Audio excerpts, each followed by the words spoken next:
포항제철 아시나요? 지금은 포스코라고 합니다만 예전에는 포항종합제철이라고 했지요. 우리나라 산업발전의 기반을 마련한 포항제철 하면 아마도 대다수 국민들은 박정희 전 대통령과 박태준 사장을 떠올릴 겁니다. 우리나라는 해방 당시 북한에는 일본인들이 만들었던 전기, 화학, 철강 공장들이 남아 있었습니다. 북한은 그 당시 산업 기반이 되는 동양 최대 발전소와 비료 공장, 철강 공장 등으로 세계 10위 안에 드는 중화합공업 국가였습니다.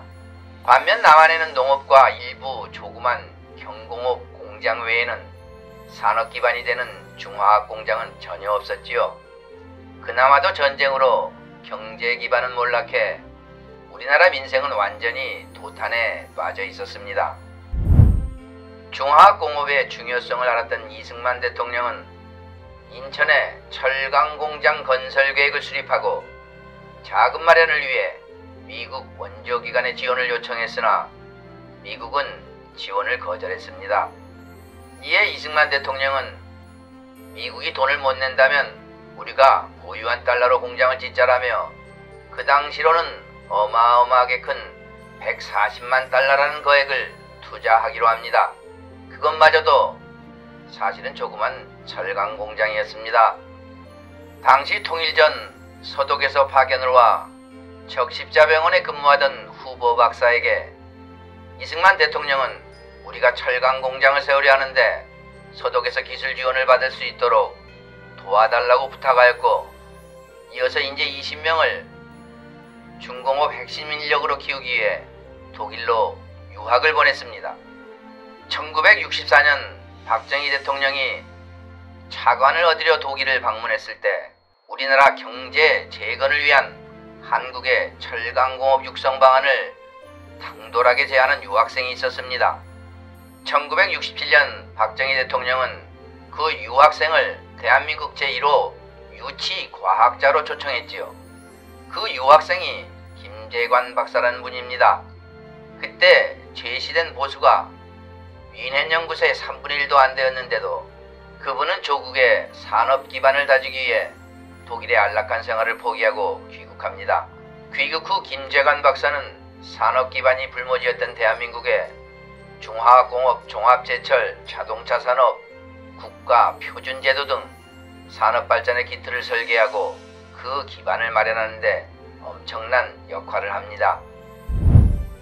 주요한 업적 및 몇 가지만 이야기하자면 1967년부터 기스트 초대 연구부장으로 대한민국 중화학공업 발전의 기반이 되는 103만 톤급의 국제적 규모의 제철소를 설계, 기획하고 차관 유치로 포항 종합제철소 건립에 핵심적인 역할을 하였습니다.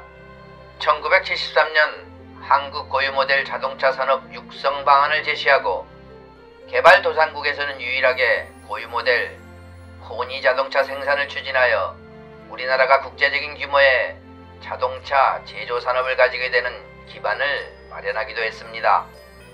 1975년까지 우리나라는 독자적인 국가 표준이 없어 부끄럽게도 라디오에서 알려주는 시보조차도 일본의 동경 표준시를 받아 쓰고 있었습니다.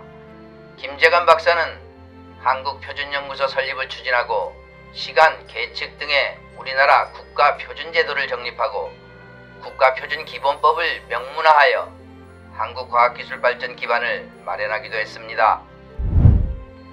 이런 엄청난 일을 하신 김재관 박사는 그 당시 그 어려운 여건에서도 묵묵히 우리나라 산업 발전에 초석을 다지는데 헌신적 공로를 하신 분입니다. 하지만 그분은 자신을 내세우지 않고 1981년부터 2003년까지 조용히 인천대학교에서 후학을 지도하셨습니다. 그래서 그런지 우리에게 김재관이란 이름 석자는 많이 알려지지 못했습니다. 이렇게 훌륭한 분인데 아시는 분이 많지 않아 안타까웠습니다. 최근 독지가들이 그를 기리는 뜻을 모아 위넨에서 시작된 대한민국의 기적이라는 제목으로 김재관 박사의 평전이 나왔습니다. 그나마 다행입니다. 우리나라의 어려움과 역경을 헤치고 기적과 영광을 만든 그 뒤에는 말없이 기여하신 보석 같은 분들이 사실 많습니다. 우리는 그런 분들의 노고를 잊지 말아야 합니다. 대한민국 산업 발전의 초석이 된 중화학공업 육성 정책의 최초 밑그림을 그린 숨겨진 공로자 한국 산업화의 설계자 김재관 박사를 모두 다 기억해주는 계기가 되었으면 합니다. 보이지 않는 곳에서 묵묵히 자신의 소신대로 뜻을 펼치시는 이런 분들을 덕분에 오늘 우리가 살고 있는 겁니다. 김재관 박사님 이름 석자 꼭 기억하겠습니다. 고맙습니다. 들어주셔서 고맙습니다.